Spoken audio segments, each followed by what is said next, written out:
That's the game over. That's the season over. Barça B finished third in the second Division A. Absolutely incredible. The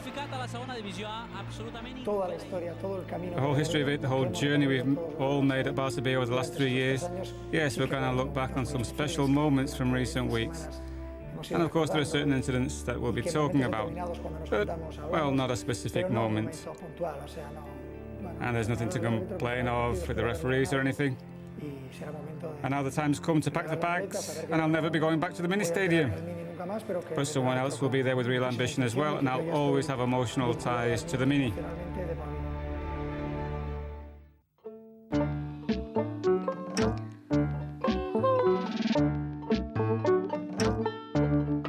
As your heart, I'll be with you, but in pain now.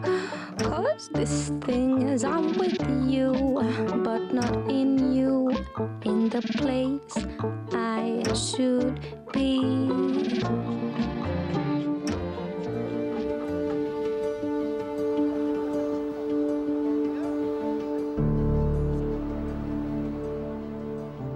The thing is with Luis, if after 10 minutes he doesn't like what he's saying, he won't just put up with it. He'll tell you after 10 minutes. And I've been working with him for 3 years, so in those terms I'm very happy. Working with him has been phenomenal. He demands a certain pace, and you can't let that pace slacken, because if you do, you'll be left behind. The great thing is that he says what he feels, and sometimes that's hard to find in football these days. The main thing, the most important thing in all this is Luis Enrique, the man as a leader, as a person who has an effect, who carries people along with him, who's passionate, who communicates, someone who's concerned with each and every aspect of the job, not only in terms of the players and in terms of the assistants and the coaching staff. What he's really done is to create a sense of a team. Luis Enrique has left his post as Barça B coach after leading them in 123 league games, of which his team won 60, drew 39 and lost 25. But beyond the bare statistics is the personality of the former Barça player which left its mark during his time in charge. Well, I take on this challenge with great enthusiasm. I don't have any experience as a coach, that's logical. I had to start one day. But I don't know of any coach who had experience before taking charge of a team for the first time, so that's something that I accept as normal. But I do have quite a lot of experience being in a dressing room with top quality players, and I think I can bring a lot of things to the job.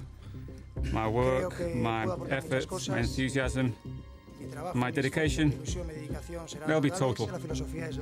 And the philosophy is to put together a team that has a chance of getting promotion. Attacking football, to keep the ball, to train with this kind of football and with 4-3-3 or 3-4-3. I think it's a system that these lads have been playing since their junior days. It's a definite attacking game, that's the idea. I see football as based on a very clear idea. Attack, get forward, do some damage, to defend as far away as possible from my goal, to have the ball. If we can score 5, not score just 4, to try and concede as few goals as possible. That's my idea, and luckily it's similar to the football that Barça play.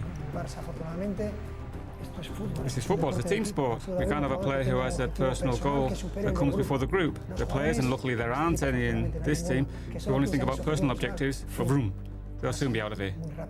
He's passionate, the same as he was as a player, just the same he is as a coach. And he's a great communicator. In his team talks, he really gets through to the player. Play well within what's a collective, you make your contribution, you get organised, you make an impact, do what the coach recommends, which would be what looks the best for the team. The coach doesn't look for a personal objective. I look to win. Luis is super competitive.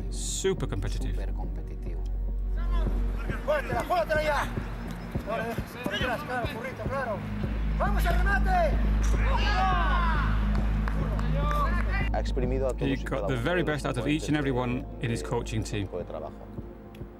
He always has, in inverted commas, revolutionary ideas that make people take notice. He ended up saying, okay, let's set a new objective. We're going to be the best reserve team in Barca's history. But what he wanted was to win every Sunday, every weekend. And he was looking for the stimulus or the means so that every Sunday, every weekend, Barça B went out with the ambition and the intensity, and that the lads should have the desire to win. This video was put together by Luis Enrique's coaching team and was designed to boost the players and set them a target as they went into the final stages of last season.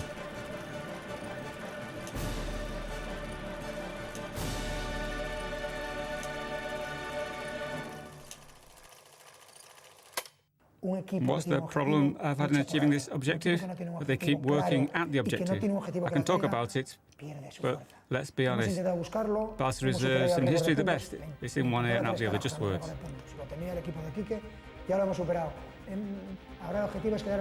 I couldn't give two hoots if we're the best reserve team in history. I can tell you in all honesty, and the public can see for themselves when it's all over. But to a player I say, it's important. To a player I say it's a necessity. That'll get him noticed, it'll show a lot of people he's a player ready for the Barca first team or another top level team. So his best game could be his next game, and that could be the key to his career.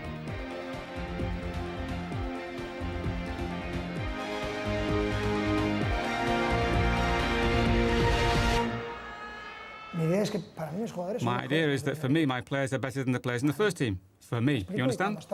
And when they're playing and training, for me, I think they can beat the first team. And they say to you, it's impossible, all right? Yes, I know it's impossible, but it's for me. So I think that the player sees that that's the situation, and the coach is blind faith in his players. For me, that's basic. Because from confidence and the demands that are made, and I'm very demanding, I don't accept that a player isn't ambitious or that he doesn't give everything, because he's cheating himself then. He always makes it clear that it's not enough to have a good touch on the ball, to have this Barca quality. No.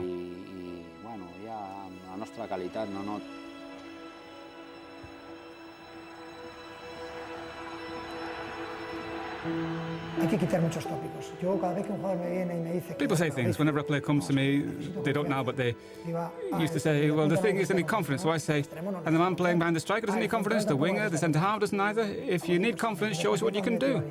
And every Monday, everyone knew that being part of the next game depended on the training they did that week. It really counts for us what a player does in training. It really counts. I picked teams and then left players out on a Saturday. For me, these things Luis does are for keeping in your rucksack because they'll be good for the professional game. I've made mistakes, but when we make mistakes, trying to help the player sees that. I made a mistake, I change, I look for another way to do it. I wouldn't say there's a player who's unhappy. Even those on the bench are very happy, and they've all had time on the pitch as well.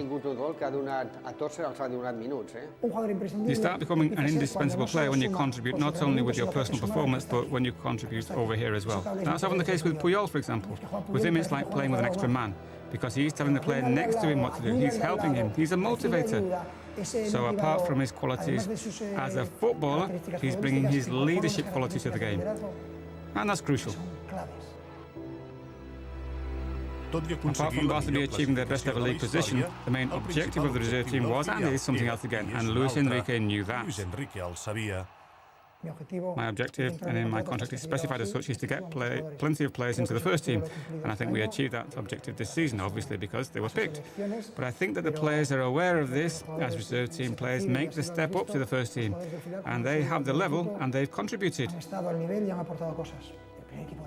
And the Barca first team now is caviar. Beluga caviar, the hardest to find. And it's not just anyone who plays for this team. And in fact, you can see top European players coming to Barca, and in the first few months, they feel out of place. And it's not just because they've changed cities, but out of place because, well, it's blimey, they move the ball around so fast here. They ask something else of you here. It's very difficult to play a Champions League final with so many homegrown players. And Louis van Gaal talked about this, I don't know, maybe 8, 10 years ago, and they laughed at him. And in Catalonia as well, in the media here. Now everyone's saying, oh, how wonderful, what Pep Guardiola's done. But behind Pep Guardiola, there have been so many coaches working at this club. To be the first team coach here at Barca isn't easy. It's something that only a few people can do. And right now, we've got the best man for the job. The man I wanted for the job, and I hope he stays for many years. And whoever takes over in 2, 3, 5, 10 years from now, well, who knows? No one knows. It's just that I've had the chance of being here, and if people think I might be ready, well, that's enough for me.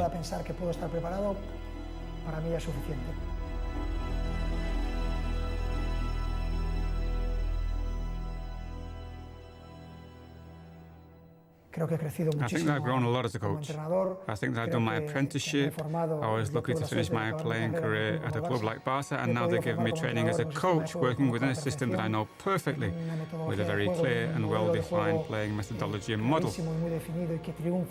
One that at last has triumphed in world football, and these last few years, well, they've been wonderful.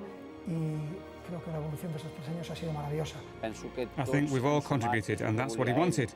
We all did that, and the human element at Barça B has been incredible, and all based on hard work.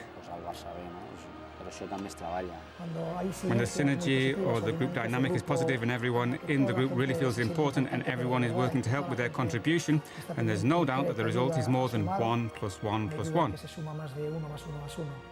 And that's what I wanted to do here in the last 3 years, and especially in this last year. And well, I'm satisfied and proud that we've done this while I've been here, because one small part of the success can be down to me.